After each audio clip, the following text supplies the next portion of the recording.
The sun hung low in the sky, casting long shadows across the quiet neighborhood, a contrast to the growing storm of tension. In the distance, the familiar sounds of children's laughter were suddenly interrupted by the sharp voice of a police officer scolding someone. Alicia, a young black woman, froze in fear, her heart pounding, as the officer's eyes met hers, filled with anger and hostility that sent a chill through her body.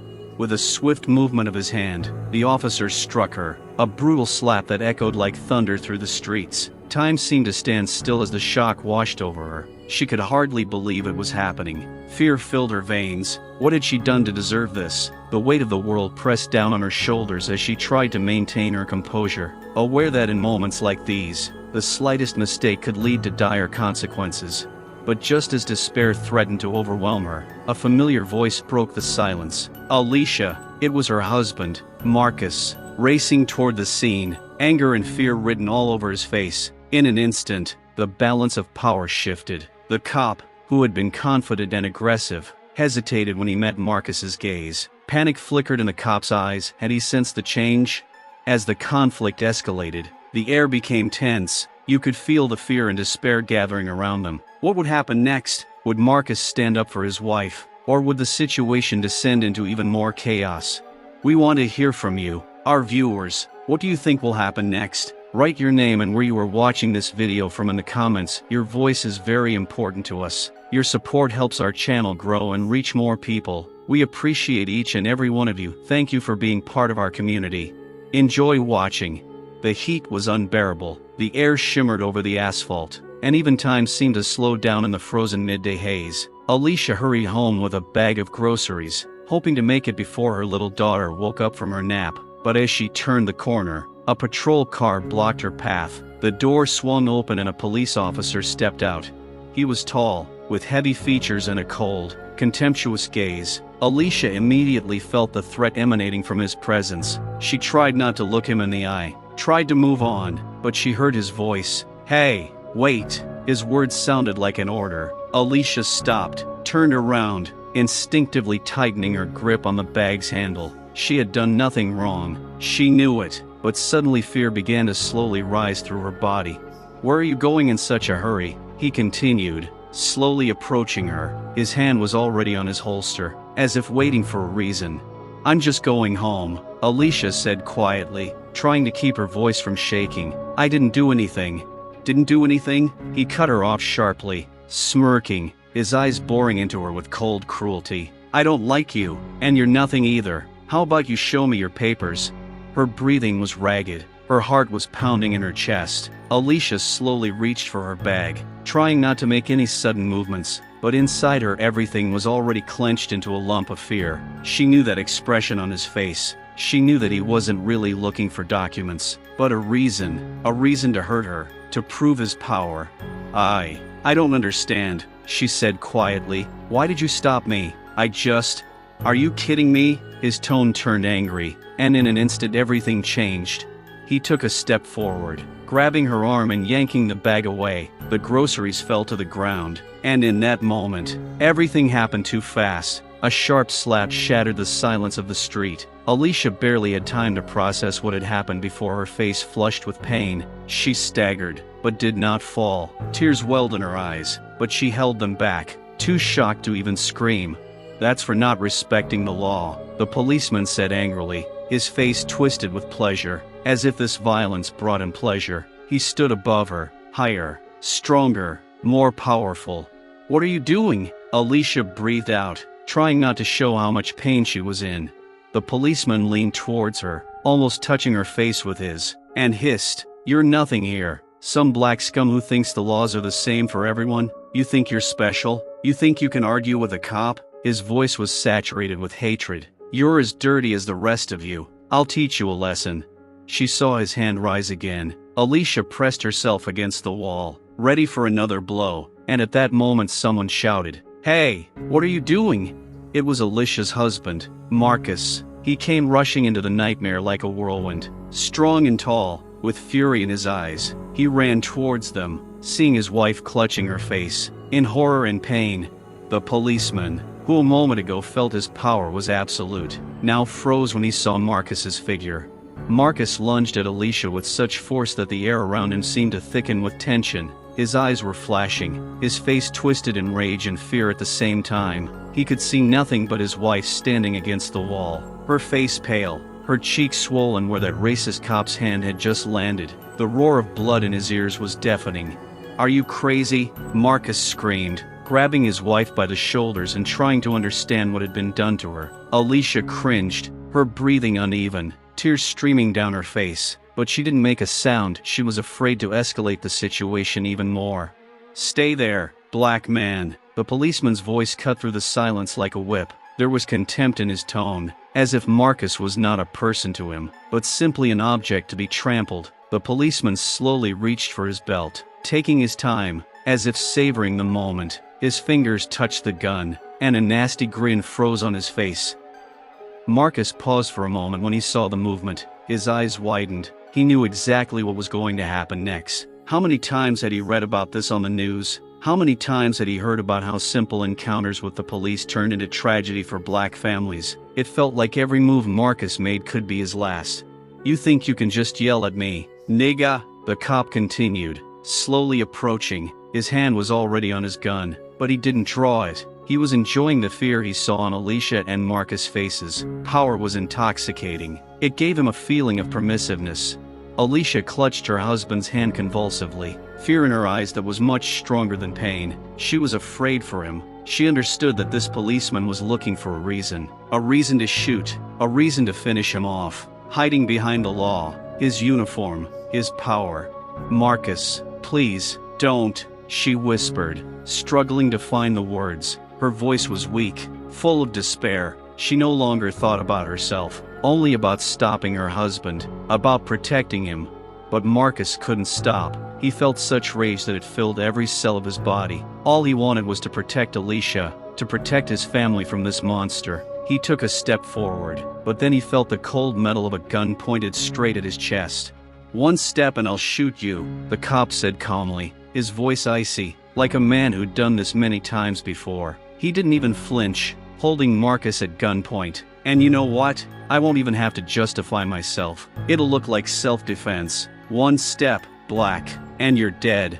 Marcus froze, his hands shaking with tension. He couldn't believe he was in this situation here, in the middle of the street, in the neighborhood where he'd lived for years, next to the house where his daughter slept soundly, and it could all end in an instant, simply because some police officer decided his life was worth less because of the color of his skin.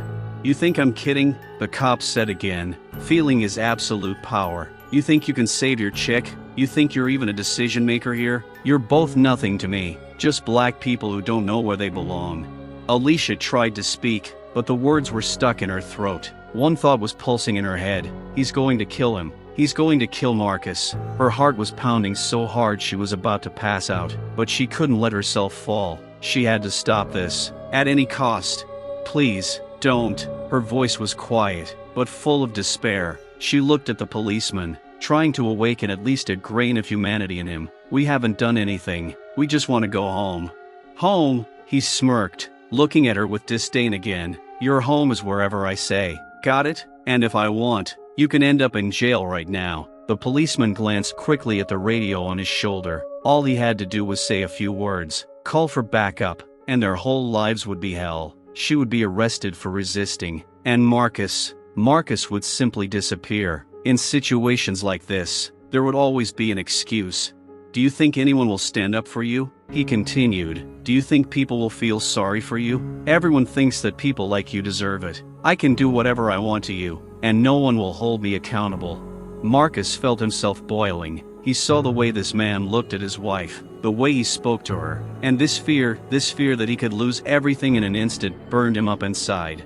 Marcus felt the adrenaline rushing through his blood, but he was helpless against the gun pointed right at him. The cop had him at gunpoint, and all his confidence, his cruel grin, seemed to say, "Your life is worth nothing." At that moment, Marcus realized that the only thing he could do was not let the situation get out of control. If he made one wrong move, this man would pull the trigger without hesitation. "Please," Marcus said hoarsely, trying to keep his cool even though he was shaking with rage inside. "We just want to go home. We haven't done anything." The policeman, clearly enjoying the situation, lowered his gun slightly, but did not put it away completely. He did everything slowly, mockingly, as if emphasizing his superiority. He was the master of this street, this moment, and the lives of Marcus and Alicia depended on his whim.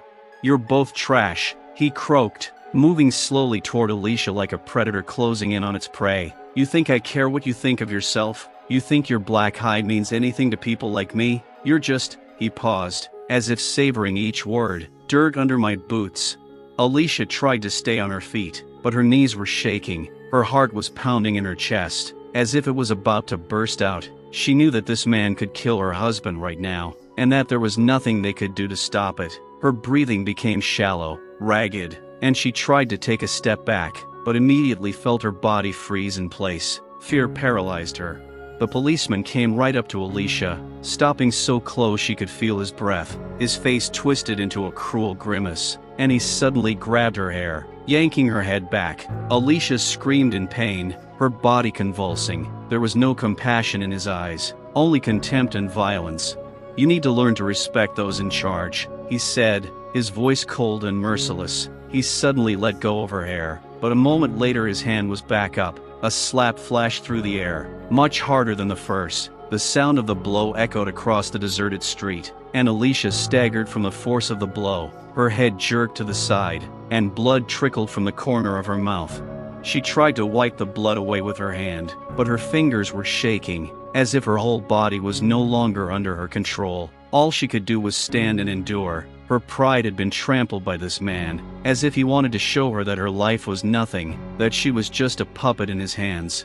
"You haven't figured out who's boss here yet, have you?" the policeman continued, his voice growing harsher. He took another step toward her and hit her again, this time on the other cheek. She staggered again, but didn't fall. It was as if the very strength of her spirit refused to give this monster complete satisfaction. "Enough!" Marcus couldn't hold back any longer. He stepped forward, but immediately felt the cold barrel of the gun on him again. "One more step and I'll kill you," the policeman said calmly, not taking his eyes off Alicia. He enjoyed her weakness, her silence. His smile grew wider, as if he had found a new victim for his sadism. "You know, black man, I'm not even interested in you. Your wife is the real star here." Marcus didn't know what to do. His hands clenched into fists. He felt the blood boiling in his veins, but every move he made could be his last. He knew that this man was looking for an excuse to use violence, to show his power. Marcus stood like a cornered animal, knowing that any resistance would be futile, knowing that the world they lived in was not on their side. The policeman came up to Alicia again, his eyes narrowed, her face was bruised, blood was running down her chin, but she was still standing. She looked him in the eye, not looking away, despite the pain. This infuriated him. "You think you can look at me like that?" he hissed and hit her again. Alicia fell to her knees, unable to withstand the blow. The policeman stepped closer to her, took her by the chin and forced her head up. "On your knees, that's where you belong," he said, squeezing her face so hard she could barely breathe. "You and your husband are nothing. You will always be on your knees before the likes of me." Alicia couldn't fight anymore. Her eyes were clouded with pain and humiliation. She couldn't feel her body anymore, only a dull ache and fear that this would end even worse. "Please," she whispered through clenched teeth, "leave us." The policeman smirked as he let her go. He stepped back, looked at her battered face and said contemptuously, "You're lucky I'm in the mood to let you go. But remember, bitch, next time I see you, you won't leave so easily." He looked at Marcus, still holding the gun at the ready, and added with a cold-blooded mockery, "And you will be first in line." Alicia lay on the ground, barely able to stand. Every movement caused pain. Her face was burning from the slaps and the humiliation that seemed even more unbearable than the physical pain. The policeman stood over her like a master of life and death, enjoying his power and impunity. He knew that no one would come to his aid. No one would stop him, because the area was deserted, and even if someone saw, they would most likely turn away in fear of the possible consequences. "Get up," he ordered, nodding at Alicia, his eyes shining with cruel pleasure. "I said get up." Alicia tried to get up. Her hands were shaking, her legs were barely obeying, but she knew that if she did not obey, the consequences would be even worse. She tried to get to her feet, but then again she felt a sharp pain in her stomach. The policeman kicked her, and she fell to the ground again. "You think you can just lie here?" he smirked, looking down. You think people like you can do whatever they want? Alicia was gasping for breath, her body no longer obeying her. She tried to breathe evenly, but every breath sent a stabbing pain through her ribs. The policeman stepped toward her, grabbed her hair, and forced her head up again, as if she were an animal and not a human. Look at me when I speak to you. His voice was full of hatred. He squeezed her face hard, forcing her to look him in the eyes. You will remember this day. You and your husband. Remember that this is your world, where people like you will never be equal to people like me.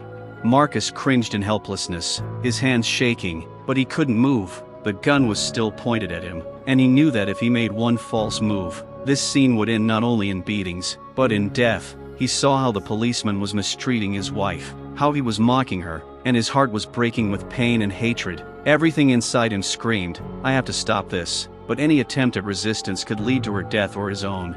The policeman let go of Alicia's hair and she fell to the ground again, her head hanging limply. Blood was still dripping from her chin. She could barely see because of her swollen eyes, but she tried to focus on Marcus' voice, which was desperately whispering to her. Hold on, please, Alicia. We'll get through this. I'm with you. Hold on.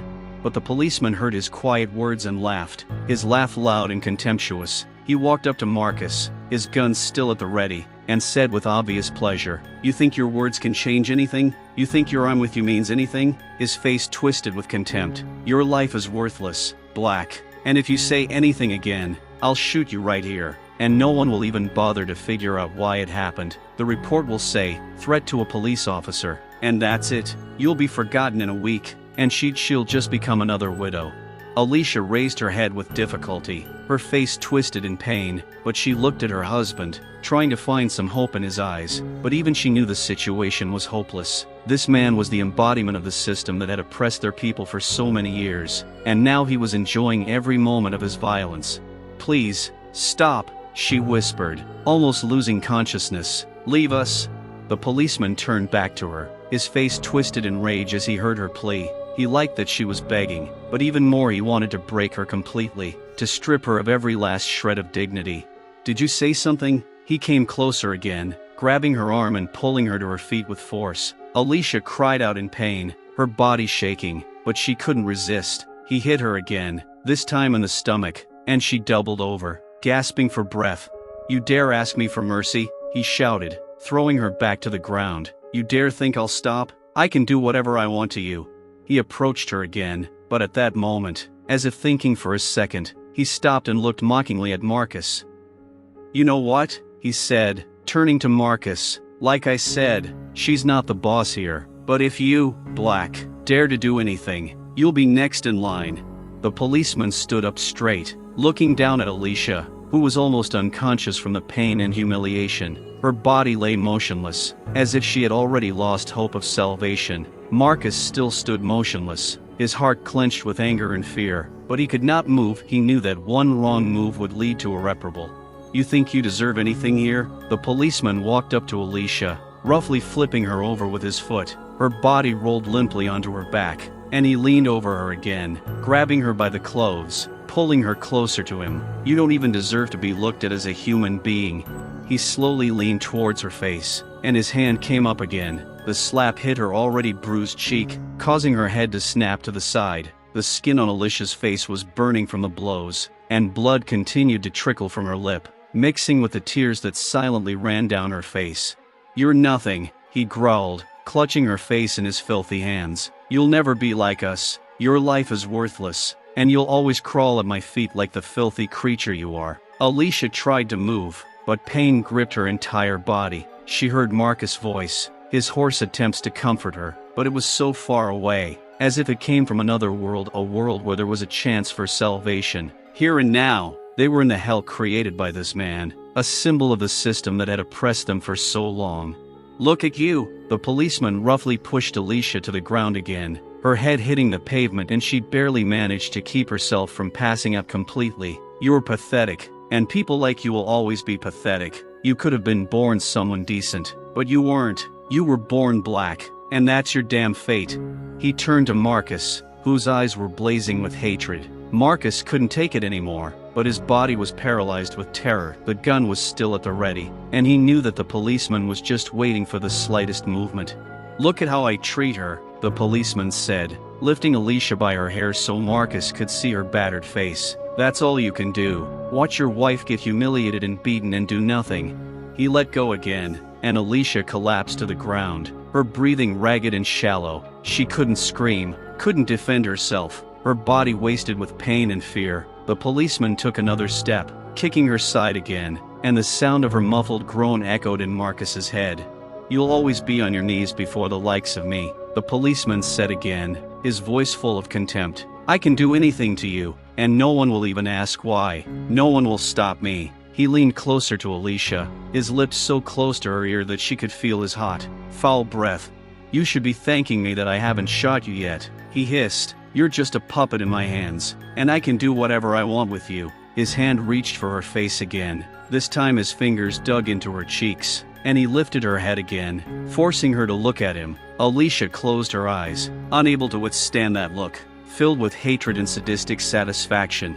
"Look at me!" he shouted, hitting her again, this time with such force that she almost fainted. "I said, look at me!" She forced her eyes open, her vision blurred with pain and tears. The policeman smirked at her haggard face and raised his hand again, ready to strike again. "You will remember this day for the rest of your life, black creature," he said quietly, his voice full of hatred. "And you know what? No one will come to save you. You will always be alone." The policeman, pleased with his dominance, leaned closer to Alicia, his grin sinister. Her face was disfigured with bruises, blood and tears mixed together, leaving traces of cruelty on her skin. She looked up at him, her eyes full of horror and helplessness. Her body could no longer resist. Every blow, every humiliation broke her soul. "Look at you," he hissed mockingly, yanking her hair sharply, forcing her to meet his gaze. "You can't even stand on your own 2 feet. Pathetic creature. Your attempts to resist are laughable. Do you think your life means anything in this world? You are nothing." He hit her hard across the cheek, harder than before. The blow was deafening, and Alicia screamed, her face snapping to the side. Her head spun, and she felt the blood trickle down her chin again. Pain shot through her body, but it was nothing compared to the humiliation she felt. She wanted to scream, to cry, but there were no more tears left. Her entire being was crushed under the weight of this man's racism and cruelty.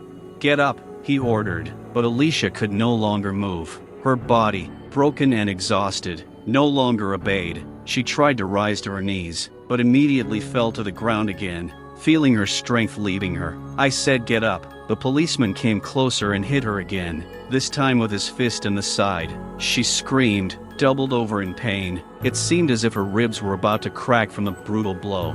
"You can't even do that," he said contemptuously, kicking her. She fell again, her arms shaking, her legs like cotton wool. "You'll always be on the ground, like the dirt under my boots. That's where you belong, and don't you dare forget that." Marcus stood motionless, unable to watch his wife being subjected to this abuse over and over again. He clenched his fists, his face burning with rage and despair, but he knew that any resistance would be pointless. His gaze met the policeman's, full of cold contempt and absolute power. The policeman was enjoying every moment of this abuse, as if he drew strength from their helplessness. "Look at her," the policeman pointed at Alicia, kicking her again. "That's your wife? You can't even protect her. You're worthless. She's worthless. You could both be wiped off the face of the earth and no one would notice." He lowered himself back down to Alicia, roughly grabbing her chin and lifting her head so that she was forced to look into his eyes. Alicia tried to turn away, but his iron grip did not allow her to escape that gaze. "You look at me as an enemy, don't you?" he said, his voice low but filled with venom. "But I'm not an enemy. I'm your reality. You will always live beneath us, beneath my boots." He let go of her abruptly, and her head hit the ground again. Her body shook with pain. Her breathing became rapid and shallow, as if every second was torture. But he didn't stop. "You don't understand what it's like to be human," he said with obvious relish, leaning toward her again and reaching out to hit her again. His hand connected with her face with a crack. Another slap stunned her, and her body jerked reflexively from the blow. Alicia felt her consciousness on the edge of clouding, her eyes closing, but the pain kept her in this nightmare. "You will never be worthy," the policeman hissed again, and his words were like cold knives piercing her heart. "Your life will always be in my hands." The policeman grinned evilly, enjoying every moment of his power and cruelty. Alicia, lying on the ground, was almost unconscious, her body weakened by blows and pain. She felt her strength draining away with each new slap, each kick, as if life was leaving her slowly and painfully. "Look at you!" The policeman leaned over her, grabbed her hair and yanked her head up hard. "You're pathetic. You'll never be able to stand up to me. You'll never forget how you were humiliated by a white man." Alicia felt his hand come down on her face again. The dull crack of a slap echoed through the air like a whip. Her face jerked to the side, and blood trickled down her lips again, leaving a bitter metallic taste. She coughed, trying to breathe, but every breath was accompanied by a sharp pain in her ribs. Her vision was darkening. Consciousness was slipping away again, but something inside her was still struggling. Marcus was somewhere nearby, his desperate cries mixing with her own thoughts. But he, too, was being held at bay. "Get up!" the policeman barked, hitting her again, this time with even more force. His fingers left bloody marks on her cheek, and her body jerked in pain. She tried to stay on her feet, but her muscles refused to obey. Her knees buckled again, and she collapsed to the ground. The policeman laughed mockingly, his laugh low, cold and filled with hatred.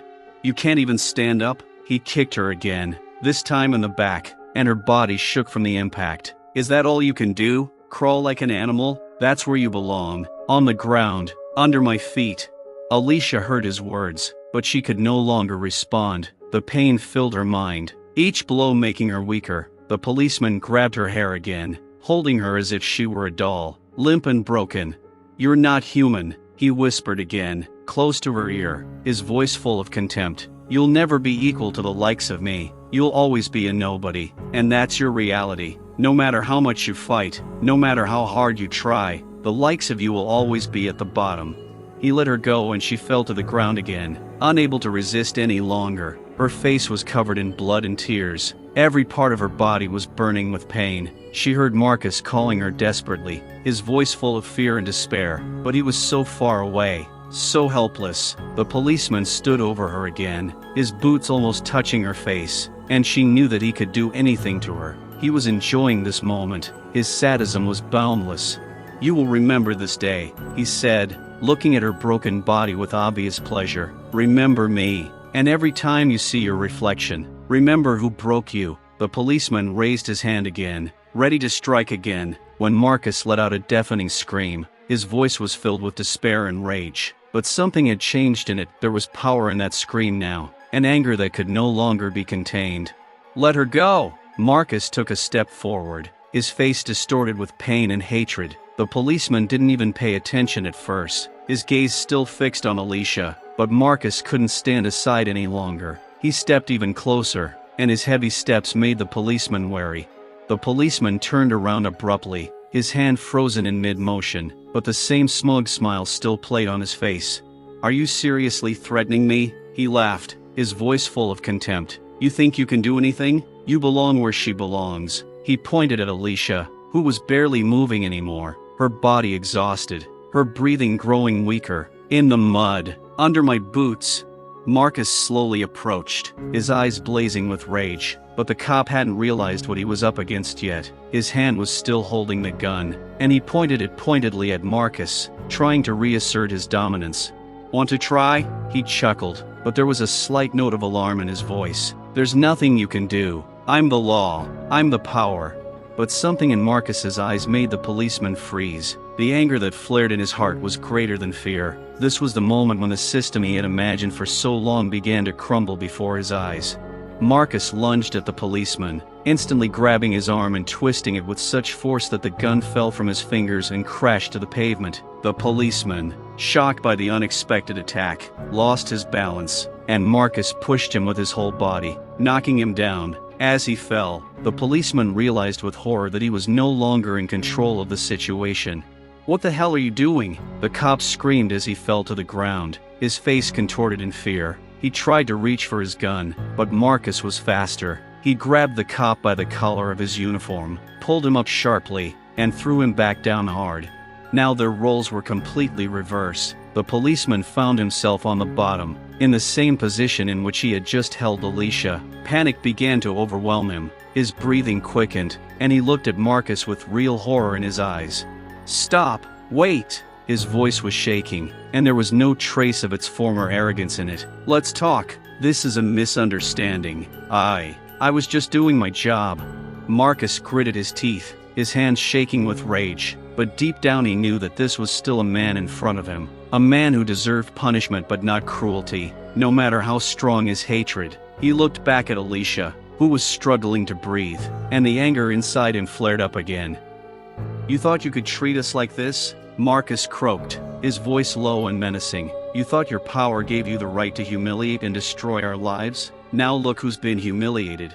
The policeman began to panic. He tried to get up with trembling hands, but Marcus pushed him to the ground again with force. Stepping on his chest, the policeman's eyes widened in fear, and he began to gasp convulsively. "Wait, please, don't!" the policeman screamed, trying to break free from under Marcus's heavy boot. "Please forgive me. I didn't mean to. I just wasn't thinking. It was a mistake." His voice was full of despair, and in that moment all his confidence disappeared. He lay on the ground like a broken man who had lost all his power in an instant. The policeman, who had seemed invulnerable a few minutes ago, was now begging for mercy like a hunted animal. "Forgive me. I didn't know that her husband would come." He frantically tried to justify himself. His hands trembled with fear, and his face reflected complete panic. "I didn't want this. Please, spare me." Marcus looked at the policeman lying before him with rage and despair. His heart was filled with pain, hatred and bitterness for the humiliation and suffering that his wife had just endured. Alicia lay motionless, her body weakened by the blows, and each new bruise on her face was like a knife in Marcus's heart. He understood that everything that had happened was the result of this man's blind hatred and contempt. A man who believed that his power gave him the right to treat others like trash. "You humiliated her, my wife," Marcus said, his voice shaking with suppressed rage. "Did you think that this would go unpunished? That you could just beat us and humiliate us as you pleased?" The policeman lying on the ground tried to rise convulsively, but Marcus grabbed him by the collar of his uniform again and pressed him down hard. The fear in the policeman's eyes became more obvious. He was gasping for breath, his face pale with the realization of his helplessness. He was no longer the self-confident man who had enjoyed Alicia's pain. Now he was terrified that his life was in the hands of the one he had just humiliated. I was wrong. The policeman literally begged for mercy, his hands shaking, and he clutched at Marcus's clothes like a drowning man at a straw. Please, I didn't mean it. It was an impulse. I didn't think it would go this far. Please, don't kill me." Marcus leaned closer to his face, his eyes burning with rage and pain, but there was room in his heart for another feeling: pain for Alicia, for her suffering, for what she had gone through. He couldn't just let this injustice go. "You think that just apologizing will fix everything now?" Marcus growled, his voice full of bitterness. "You think that your words can heal her wounds, make her forget how you humiliated her? You left marks on her, not only on her body, but on her soul. You broke her forever."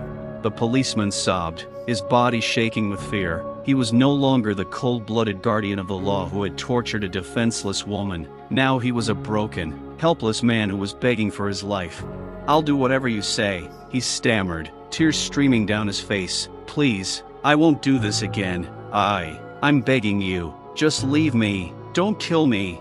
Marcus looked up at the sky, his breathing heavy, as if the whole world was pressing down on his shoulders. He knew that this man deserved to be punished, that he needed to be shown that there was retribution for such actions. But at the same time, Marcus felt an immense weariness within him, not just physical, but mental. Weariness from having to prove their worth, their humanity, over and over again.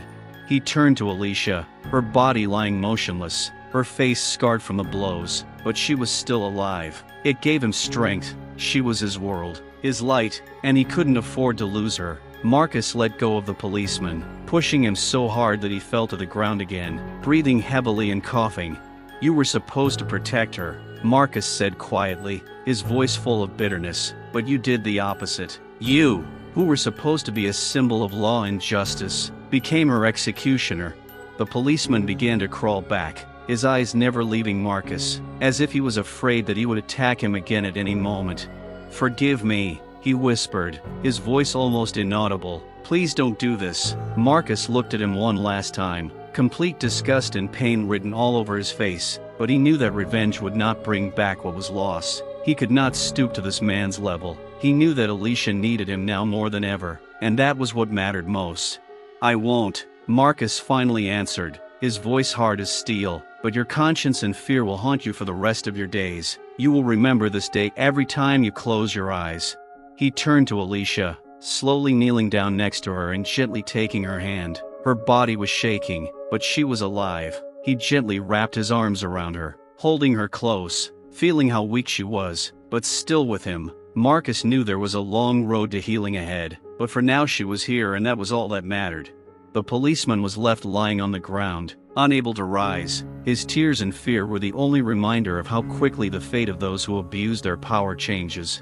Marcus, holding Alicia tightly, felt her body shaking with pain and fear. He knew that every second spent here had to be used to save her. He whispered words of encouragement in her ear, trying to somehow ease her suffering. "You are with me, love. I am near. I will take you away from here." His voice was soft, but a storm was raging inside him. The policeman, who had been begging for mercy a few minutes earlier, lay on the ground, still stunned by what had happened. His face was pale, his breathing was ragged. He could not believe his defeat. He tried to crawl away, to free himself from the weight of fear, but then his gaze suddenly changed. He noticed movement in the distance. Another policeman was walking towards them. His gait was confident, his baton was shining in his hands, and from the expression on his face it was immediately clear that this man had come to sort things out. The newcomer had the same cruel grin on his face as his colleague. He clearly knew what had happened and intended to restore order, their order, which was based on power and hatred.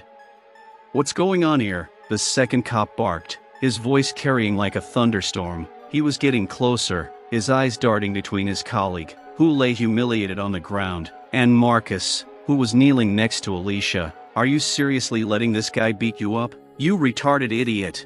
The first policeman, still on the ground, tried to squeeze out an excuse. He attacked me. It's not like you think." "Not as I think." The second policeman looked at his colleague with disdain. "You let him humiliate you in front of everyone. What kind of a policeman are you?" Marcus, realizing the approaching threat, tried to stand up to protect Alicia. His body shook with anger, but he was not going to let these men hurt his wife again. There was a steely glint in his eyes. He now realized that these were not just two police officers, but the personification of a system that had suppressed people like them for centuries. "Get away from her," the second cop barked, heading straight for Marcus. He raised his baton, his hands gripping it so tightly his knuckles were white. "You think you can just beat us? We're the law here. You're nothing. You're nobody," Marcus hissed, looking straight into the eyes of the approaching policeman. "You think your uniform gives you the right to humiliate us? But now you're about to meet true power you'll never be able to break." The racist policeman laughed, his laugh rough and contemptuous.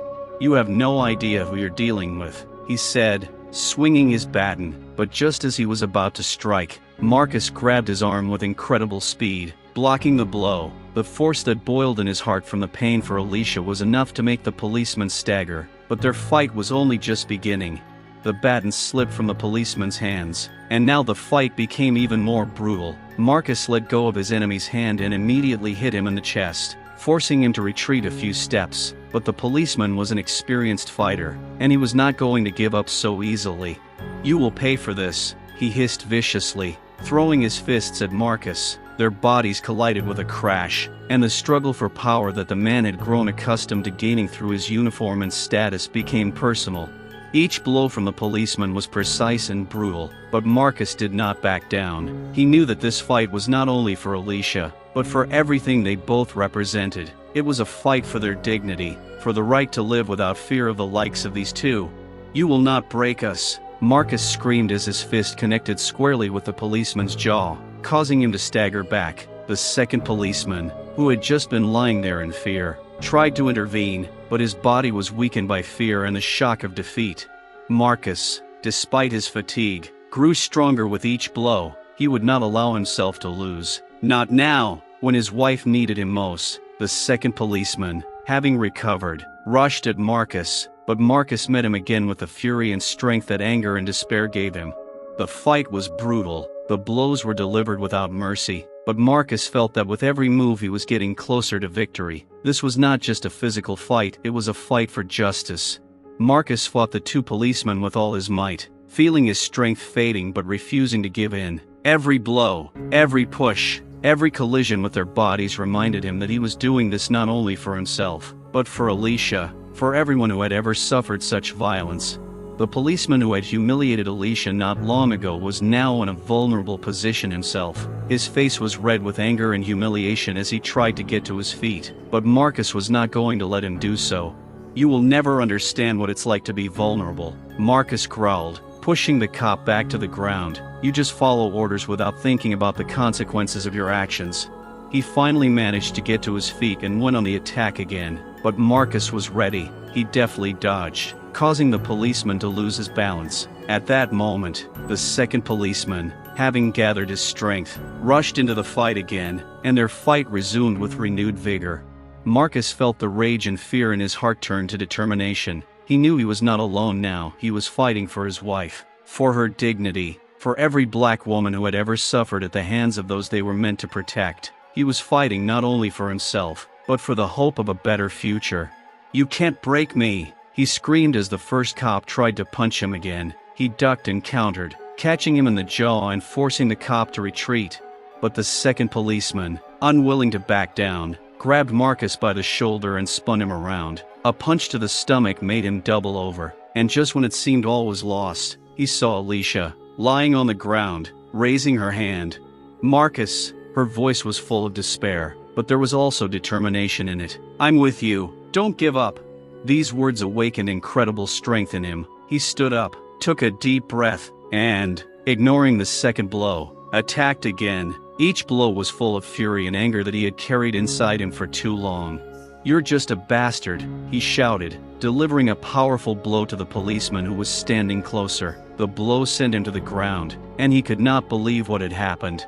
The first policeman, seeing his partner down, was frightened. He rose to his feet, his face flushed with shame, and began to back away, forgetting his pride. "You have no right to treat people like this," Marcus said, rubbing his hands, tired from the fight. He knew this wasn't just a physical victory, it was a symbol of their fight for justice. "I won't give up while you and your colleagues treat the defenseless like this." At that moment, sirens could be heard in the distance. More police were approaching, but this time they weren't wearing their racist uniforms. Marcus knew that soon there would be more people here, and this fight would soon be over. "We need to get out of here," he said to Alicia when he noticed that she was struggling to get up despite her weakness. He quickly walked over to her, supporting her. "Are you okay? We're getting out of here." But the policeman, who was still standing, pulled out his radio and shouted into it. "Everything is bad here. We need help. He attacked us." Marcus listened to his words and his anger flared up again. "You think anyone will believe you?" he said, leaning closer to the policeman. "You humiliated my wife, and now everyone will see who you really are." The sirens grew louder and the tension grew as the police approached. Marcus knew there might be more trouble ahead, but he knew this would not be the last battle. "Come on," he said to Alicia, hugging her. "We'll get through this together." They headed away, leaving behind the angry police officers whose authority had been temporarily undermined. But inside Marcus, there was a growing sense that this was only the beginning of their fight for justice, and they were ready to continue, no matter what the obstacles. Marcus and Alicia walked slowly towards the exit, his arms supporting her as they tried to walk away from the scene of violence and humiliation. Every movement was difficult for her, but there was determination in her eyes. She knew she had to be strong, and her husband was her rock. "We'll get out of here," Marcus whispered, trying not to show his worry. "I'll find us a safe place." As they moved, the sirens grew louder. As more police officers approached, Marcus felt uneasy. He didn't know what kind of reaction they would cause. Would they bring back the old order or would they uphold justice? "Marcus," Alicia said quietly, her voice shaking. "What if they don't believe us? What if they side with him?" Marcus stopped, turning to face her. He saw the fear in her eyes, and it strengthened his resolve. "I won't let them do that," he said, looking straight into her eyes. "We will fight for the truth. They can't ignore what happened here. We are not alone. We are not alone in this fight." At that moment, several policemen came out from around the corner of the building. They were in full uniform, but their faces expressed obvious bewilderment. One of them seemed older than the others and looked more reasonable.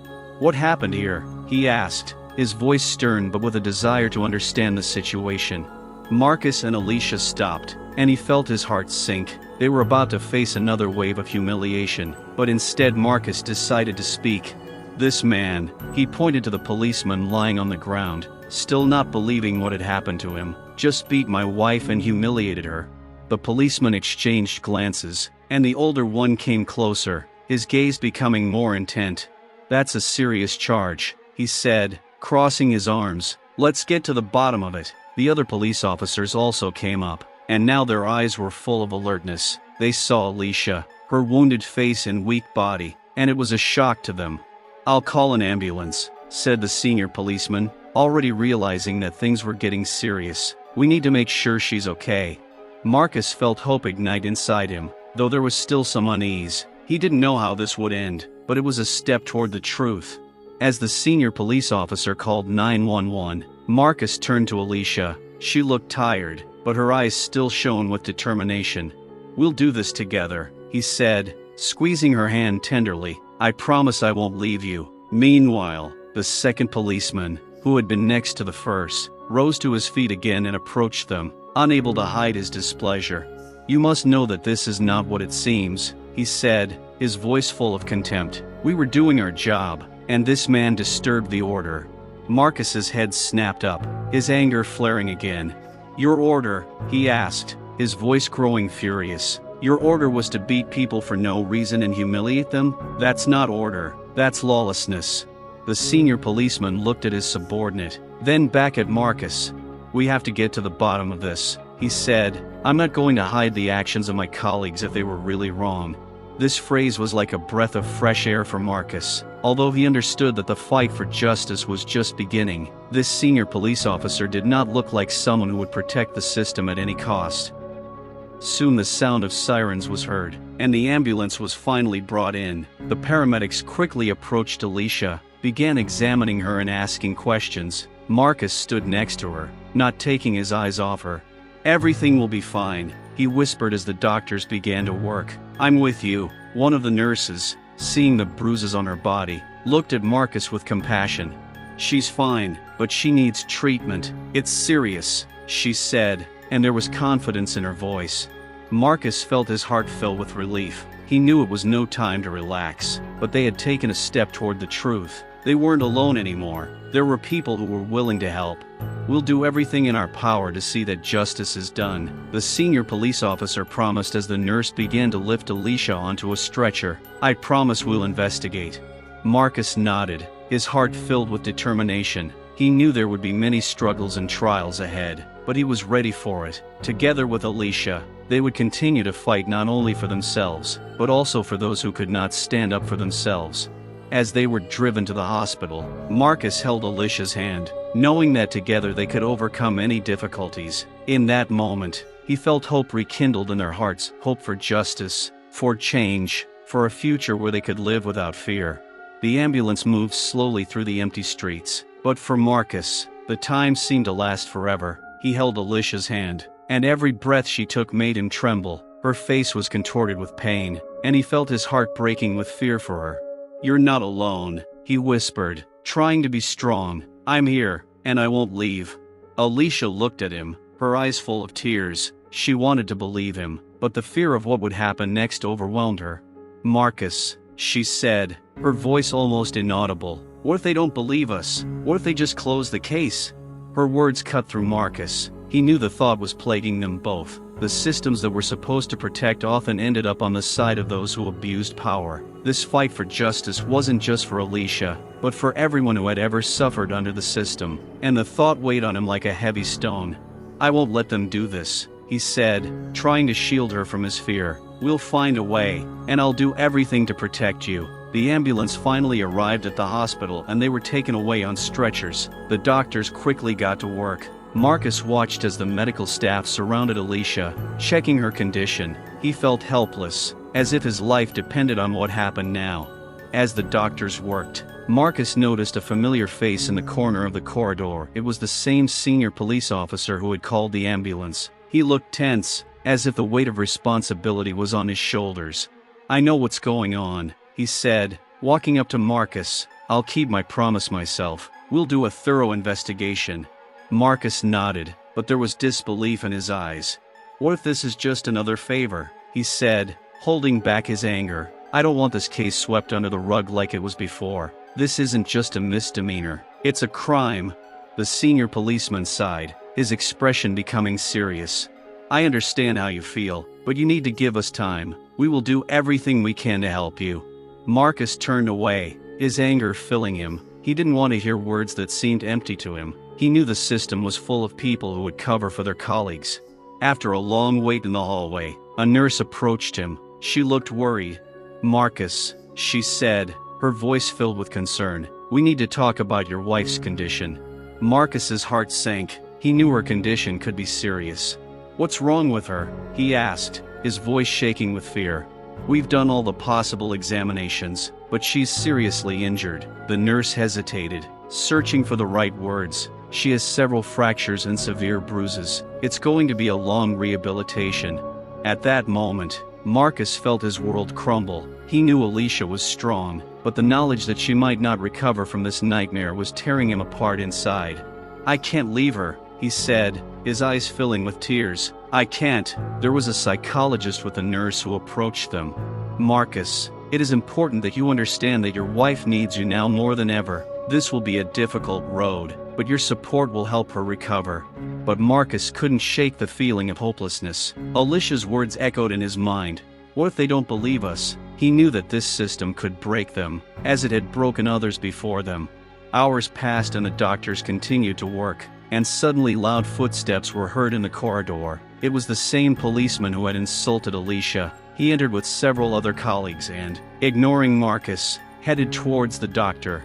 How is she? He asked with disdain. This is not just an accident, it is a disgrace for us. Marcus felt his insides boil. He couldn't stand by and let this man humiliate his wife again.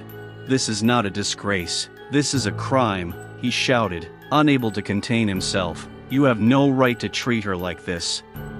The policeman turned around, his face filled with rage.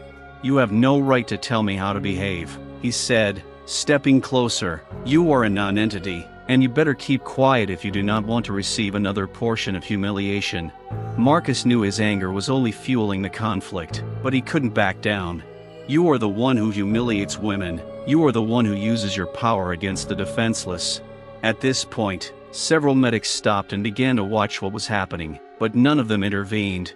Calm down, the policeman said, his voice becoming grim. You don't get to decide how to treat you. Marcus felt anger rise up inside him. He knew that if he didn't stop, this would lead to even more trouble. You can't make this worse, he said, clenching his fists. I won't let you humiliate us. The situation was getting tense, and at that moment other police officers entered the corridor. Their faces were wary. They felt the tension. What's going on here? One of them asked, noticing the conflict. This man is insulting me and my wife, Marcus replied, pointing at the policeman. We're just trying to help her. The senior police officer who was monitoring the situation approached them again. Are you okay? He asked, feeling the tension. But this wasn't just a fight, it was a battle for truth. And it was just beginning. Marcus knew they had a long and difficult road ahead of them, and that road would be full of trials, humiliation and fear, but he wasn't going to give up. He was ready to fight not only for his wife, but for those who had never had a voice. When they were finally alone with Alicia, Marcus took her hand and squeezed it tightly. I won't let them break us, he said, knowing there would be many difficulties ahead. We will get through this together, no matter what. Hours passed, and the anxiety lurking in the hallway grew more and more oppressive. With each minute of waiting, Marcus's fear grew. He couldn't shake the feeling that their life as it had been would never return. As he watched Alicia being bandaged, he knew there was more to the pain, a scar that would be with her forever. The doctor who came out to see him had a serious expression on his face. We did everything we could, he began, but Marcus felt his heart clench inside him. What does that mean? He asked again, feeling a chill of fear run down his spine. Your wife has suffered serious injuries, not only physical, but also emotional. She needs support, and it is important to have loved ones nearby. Marcus nodded, though his insides were turning over. He didn't know how to support her, how to make her feel safe. He knew these weren't just scars on his body. These were wounds that might never heal. Alicia remained in the ICU, and he waited to see her. Every time the doors opened, his heart beat faster, expecting a nurse to come in with news, but when they closed again, he felt fear wash over him. With each hour of waiting, his fear grew more excruciating. He knew they would have no peace until this policeman and his colleagues were brought to justice. But how? How could he stand up to a system that was stacked against them? When he was finally allowed into Alicia's room, he saw her lying on a hospital bed, pale and exhausted. There was fear in her eyes, and it cut through Marcus like a sharp blade. "Hello, my love," he said, sitting down next to her and taking her hand. Alicia smiled weakly, but her eyes betrayed her suffering. "I'm so scared, Marcus," she said, her voice shaking. "I don't know how to deal with this. What if he shows up again? What if they don't believe me?" Marcus squeezed her hand, trying to convey to her a confidence he himself didn't feel. "I'm here," he said, leaning closer. "I won't let anything else hurt you. We're in this together, and I won't leave you." But at that moment a policeman entered the room, the same one who had insulted Alicia. His face expressed confidence, but there was something threatening in his eyes. "I need to talk to you," he said, his voice cold as ice. Marcus stood up, anger building in his heart. "You have no right to be here," he shouted, defending Alicia. "You hurt her." The policeman chuckled, his cold gaze sweeping over Alicia, who seemed to be trying to curl up in the bed. "I'm here to sort this out," he said, and there was a lot of self-satisfaction in his tone. "There will be no protection from the police if you don't cooperate." Marcus felt anger flare up inside him. He couldn't let this man humiliate his wife again. "You can't bully her," he shouted. "You've caused her enough pain already." The policeman stepped closer, his face distorted with anger. "You don't know who you're dealing with," he said, his voice thick with promise. "I can make your life a living hell." Marcus felt a cold sweat run down his back. This man would stop at nothing. He knew that if he wasn't careful, this could end much worse. "I just want her to get better," Marcus said, trying to remain calm. "I won't let you bully her." But the policeman didn't listen. He looked at Alicia, and his gaze was full of contempt. "You think anyone will believe your pathetic story?" he said, grinning ironically. "You won't be here when we investigate. You're just another victim, and it won't matter." Alicia, lying on the bed, shuddered at his words. Tears played in her eyes, and it was too much. "Enough," Marcus said, clenching his fists. "I won't let you humiliate her." The policeman leaned closer to Marcus, his voice threatening. "You can't stop what happens next. I'll do everything I can to hush this up, and there's nothing you can do about it." And with these words he turned and left, leaving a heavy atmosphere of fear in the room. Marcus sat down on the chair next to Alicia and saw her eyes fill with tears. He knew that they had only just begun their fight, and that there were trials ahead that could break them. "I'll be with you," he whispered, squeezing her hand. "We'll get through this together, but we have to be careful." Alicia nodded, but the fear in her eyes didn't go away. She knew they were being targeted, and now the entire system was against them. In that moment, she felt the weight of the world fall on her shoulders, and it was too much for her. As if in response to her concern, screams were heard in the hallway. Marcus jumped to his feet, his heart beating faster. He ran into the hallway and saw two police officers fighting. One of them, the one who had humiliated Alicia, was on the ground, and the other seemed to be trying to protect Marcus and Alicia. "What's going on?" Marcus shouted, watching as one of the policemen was already getting to his feet and angrily rushing at his colleague. "You don't know who you're dealing with," cried the one lying on the floor. "You can't get away with it that easily." Marcus felt the adrenaline boiling inside him. It all seemed crazy. All these police officers who were supposed to protect were suddenly fighting each other, and they were losing all meaning. "This is your bottom," Marcus said, looking at what was happening. "You're destroying everything around you." The fracas that erupted in the corridor attracted the attention of other doctors and hospital staff. They rushed out to deal with the situation, and soon cries for help were heard. "Stop! Stop it immediately!" the senior doctor shouted, trying to stop them. But the policemen didn't listen. Their anger only grew. All this emotion, all this violence that they themselves brought to this hospital was too much. Marcus knew this was just the beginning. The entire system was descending into chaos, and it scared him. He knew that now he and Alicia were part of this madness, and their lives could change forever.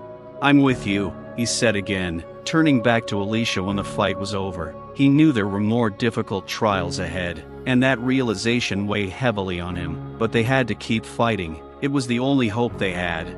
Over the next few weeks, Marcus and Alicia faced a wave of hardships, but each new day brought them hope. After that horrific incident at the hospital, they were determined to fight for the truth. They knew they had to gather evidence to confront the police officers who had treated Alicia so cruelly. They first approached a lawyer who specialized in police brutality cases. His name was Ron, and he immediately recognized the importance of their case. "This isn't just a case," he said, studying their story carefully. "This is a systemic problem, and we can use it in court." Marcus felt a spark of hope ignite within him. With each conversation with Ron, they became more confident that the truth would be on their side. However, they knew that there would be many obstacles ahead.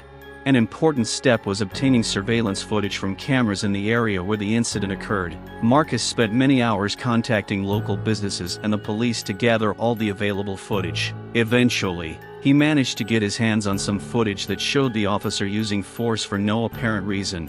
"That'll be our trump card," Ron said. "Looking through the tapes, we can show the court that the police officer used force when it was completely unjustified." However, despite the evidence they had gathered, Marcus was still afraid of the trial. He knew they were up against a system that could try to intimidate them and hide the truth. At the same time, Alicia was struggling with her own demons, fears, and worries. She was still in rehab, and every new activity brought tears to her eyes, but her support and Marcus's resilience helped her. They went through all the hard times together, and it only strengthened their bond. Finally, the day of the trial arrived. They walked into the courtroom, and Marcus felt a cold sweat run down his back. Among the crowd of people and journalists, he noticed familiar faces, those who supported them, but also those who might be against them. The police officers they had been pursuing sat in the courtroom, and in their eyes he saw arrogance and disdain. The trial began, and Ron, representing them, spoke confidently. He used the evidence he had collected, including video footage, witness statements, and medical reports on Alia's condition.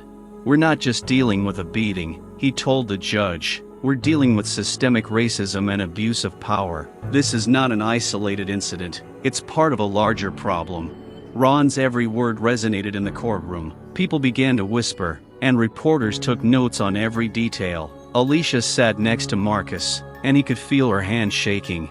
The trial lasted for several days, and Marcus watched as the police tried to spin the situation in a favorable light. They lied, distorted the facts, and insisted that their actions were justified. But Ron was a master at exposing their lies. "You mean to tell me that was justified?" he asked one of the officers, pointing to the video. "How can you say that this man was a danger when you see him just standing there talking to your colleague?"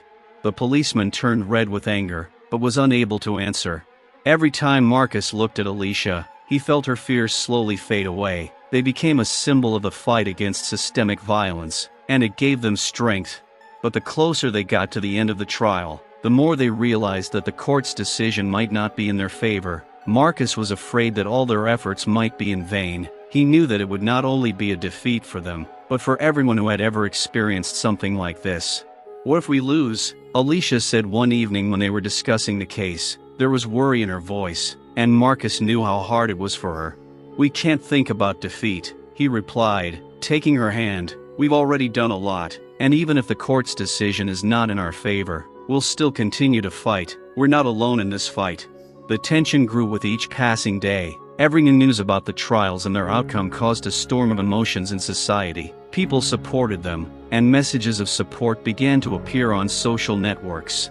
Finally, the day came when the court would announce its decision. Marcus and Alicia walked into the courtroom with trepidation. The entire courtroom was full of people, and there were many cameras waiting for them. Ron sat next to them, his face focused and confident. The judge entered the courtroom and the room fell silent. Marcus could hear his heart pounding. The judge began to read out the results, and every word echoed in his mind. Based on the evidence and testimony presented, the judge said, his voice stern, "The court finds that the defendants did not act within the scope of their authority and used excessive force." At that moment, Marcus felt relief wash over him, but then anxiety would creep back in. The judge continued, his words ringing in his ears. However, the decision on what responsibility the accused will bear will be made later. As if under the pressure of these words, the whole room filled with a buzz. Many people began to whisper, but Marcus understood that at this point, this was not the end. Alicia squeezed his hand, and he saw a mixture of relief and fear in her eyes. They had made the first step, but the future remained uncertain. "We did it," he said, and there was joy mixed with anxiety in his voice. "We won't give up, Alicia. This is just the beginning."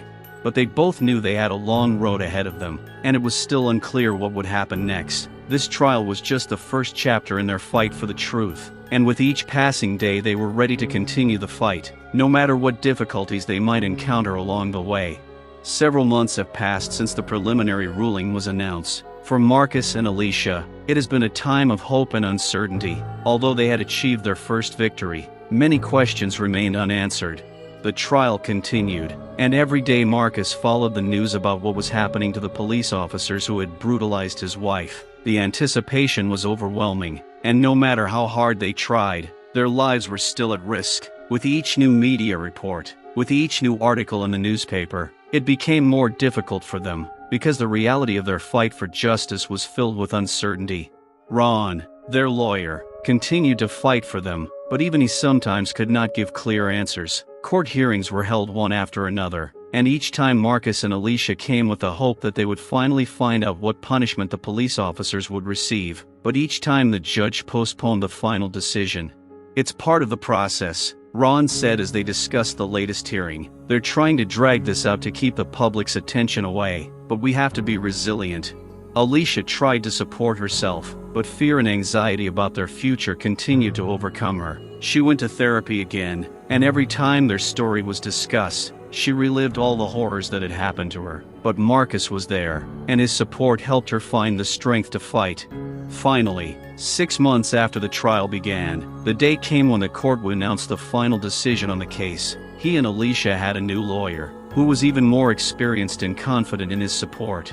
When they arrived in the courtroom, the atmosphere was tense. People were gathering again, waiting to see what would happen. At that moment, their lawyer approached them and said, "This is the last chance. The judge is already making a decision, but remember, this is not the end. No matter how it ends, we will continue to fight."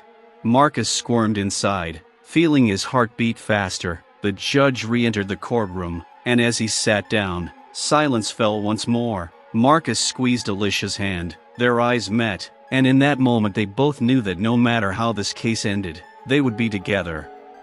Based on the materials and evidence presented, the judge said, his voice stern, the court came to the conclusion that the defendants' actions were unlawful. However, it was not possible to sentence them to criminal liability. The judge's words hung in the air, and in that moment, Marcus felt his heart sink. He realized that despite all the truth that had been gathered, justice had not been served. "We were unable to find sufficient grounds to initiate a criminal case," the judge continued. "Since most of the evidence was not properly obtained, the case will be closed." The words struck Marcus and Alicia like lightning. They knew this wasn't just a loss, it was another humiliation, another proof that the system they were fighting against was still protecting its own. They could only watch as their efforts crumbled like sand through their fingers. Alicia jumped up, her eyes full of tears. "It's not fair," she screamed, and her voice sounded like a cry for help. There were whispers in the courtroom, but most people remained silent, knowing that justice was not on their side. "We will continue to fight," Marcus said, his voice full of determination even as the storm raged within him. "We will not stop. This is only the beginning." But he also knew it wouldn't be easy. There were new protests and waves of popular anger all over the country, and his heart sank at the thought that they would be part of it.